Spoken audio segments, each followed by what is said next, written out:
for a vision, a queen, true love. And what exactly do you want? Is Herman Munster in there? What's up, guys? Today we're talking about the 2022 horror comedy, The Munsters, from writer-director Rob Zombie. A prequel of sorts to the 1964 TV series it's based on, The Munsters is about how Lily, Sheri Moon Zombie, and Herman Munster, Jeff Daniel Phillips, came to fall in love. The Count, Daniel Roebuck, Lily's father, is not happy about his daughter marrying punk rock jokester Herman Munster instead of the rat-obsessed Orlock, Richard Brake. Eventually, Herman mishandles a contract by way of scheming werewolf and Lily's brother Lester, Thomas Boykin, forcing them to have to move out to sunny Los Angeles at 1313 Mockingbird Lane, where the TV show timeline would sync up. It's a movie of sitcom proportions, bursting with color and goofy charm. It doesn't always meet the height it aims for, but as we'll get into, it's successful in a specific and significant way.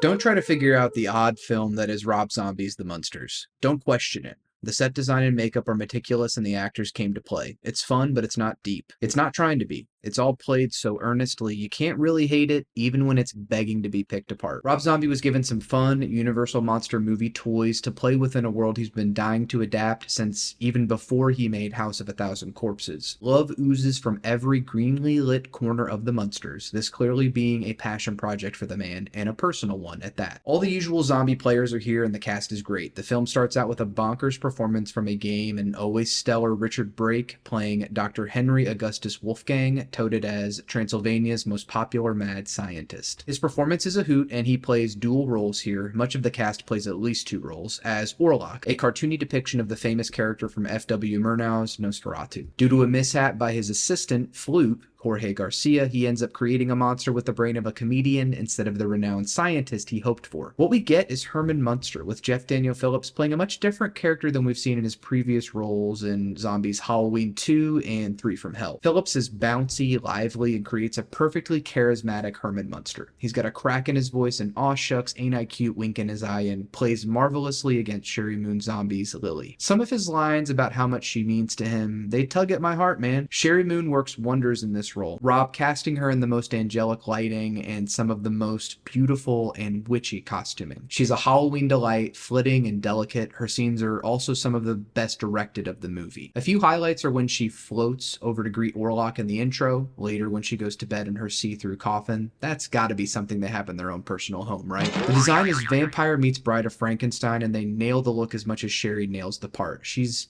just so damn charming and welcoming. The I've got you babe between Lily and Herman shouldn't work as well as it does, but it works because the performances and deliveries are sincere. Rob really loves her, and the movie often feels like an endearing love letter not just to his love for Sheri, but to the art, television, and films that formulated and became a foundation of his career. Daniel Roebuck, who I most recently saw in Terrifiers 3 Liquid Nitrogen sequence, is perfect as the Count, known in the 64 series as Grandpa. The blue makeup and costuming look great. His reveal and lift out of his coffin is effectively creepy and silly, and his performance feels effortless. He's often shunted to the background as a more comedic character responding to Herman and Lily's shenanigans, but he's really good here and really embodies the best parts of what I remember growing up watching on the Munsters syndication. He just harnesses complete snark and sass, and he nails what Al Lewis did in the original role, and it's special. The Herman Munster character really hinges on being a jokester. All the characters really do hinge on comedy, and unfortunately, other than a handful of pretty funny jokes, most of the movie's humor falls flat. This isn't to the fault of Phillips or the cast. Rob Zombie just isn't the best comedy writer. The movie is operating on a specific frequency, and while not laugh out loud funny, it's endearingly goofy and embraces itself on that level. I just kind of had a smile on my face the whole time watching it. If you're willing to meet it where it's at, you'll find it to be baseline fun and at worst, innocuous. But I found myself to be forgiving of these shortcomings because the world Zombie concocts around the characters for them to interact with and within is perfectly compelling and wonderfully goth in textures. He's doing his version of Edward Scissorhands to an extent. Tim Burton's influences all over this thing. It's also imbued with sitcom magic that adds an immediately cozy effect. Televisions are often in frame and used as punchlines as much as narrative devices in the movie. This is inherent to the story Rob Zombie is telling, that he and many people his age and younger grew up with screens telling them about things and introducing them to things in the world. This feels ripped from the text of director Joe Dante, whose best films feel nostalgic for the time that they're set in. Certainly that is on display in Zombies The Munsters. There's a weird and woozy tone to the movie that makes it impossible to pinpoint when it's happening, and that adds a really cool effect to the proceedings. Maybe I'm just a big fan of this director, but the movie would draw me in with its warm and alluring spell. I was never saying to myself, man, this is great, this is next level. More like, I'm surprised this isn't bad, even that it's as good as it is. That may sound overly critical of a movie that was made with such earnestness, but it surprised me in a nice way. Where it really gets bogged down is the pacing. It's too long, not funny enough, and the story's lacking. It's carried along by a certain vibration, so don't go into this looking for anything more. Even a movie as low stakes as this should have a serviceable plot, and it really starts humming near the end when they get the fish out of water scenarios. The set design and art direction are bar none the best part of this movie. The aforementioned makeup and costuming, the neon lights of downtown Transylvania, the pitch-perfect soundtrack from other zombie regular Zeus, and even the locations they filmed at in Hungary make the world feel full, rich, and vibrant. The house they move into on Mockingbird Lane is one of my favorite set pieces. The way it's framed behind Herman, Lily, and the Count at the end is delightfully spooky imagery, and it's something I strongly recommend as a Halloween viewing. The cinematography and editing generally evoke the era of television and films that inspired it, with some wacky backdrops to enhance certain comedic or dramatic moments. Zombie and the entire production team thought through everything down to the very last cobweb. The meticulousness of the design is enchanting, and I often found myself just marveling at the locations he placed his characters in. While watching the Munsters, something clicked for me. Rob Zombie sits firmly in the pantheon of beloved directors like Kevin Smith, folks who may not always make amazing movies, but have made enough to make them legends in their own right. As much as I loved Tusk, the fact that the same director made Yoga Hosers and Clerks 3 says a lot. I like Kevin Smith so much as a guy and artist that I feel that maybe I give him a bit more slack because I'm just happy he's making movies and putting his vision out there. Maybe that's pedantic or lazy, maybe that means I have rosy red glasses for Rob Zombie, but I don't care. Zombie films and Smith films feel familial in an important way and in more ways than one. I like the kinds of movies he makes, and I was excited by the change of pace and tone from him here, regardless of the sometimes glaring flaws in the filmmaking. He's having fun, and it's a PG movie for once. No one has to die. It's okay sometimes to have a little fun at the movies. Not everything needs to be a masterpiece. Sometimes all you need is a neon-coated piece of candy shaped like Dracula, pop that in, and you're in for a good time.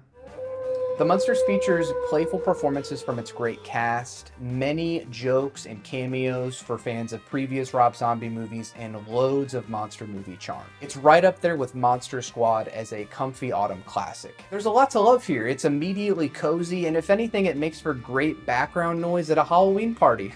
I can dig it. What did you think of Rob Zombie's The Munsters? Was it too long, not that funny, and overly hammy, or were you won over by its spooky, cozy atmosphere and wonderful cast of actors? Leave all the comments below, and before you go, don't forget to like this video and subscribe to the channel for more. Until next time, fellas and ladies, don't cheap out on your Halloween dates this year. Chill out for the good stuff. Only O negative, baby. Far out.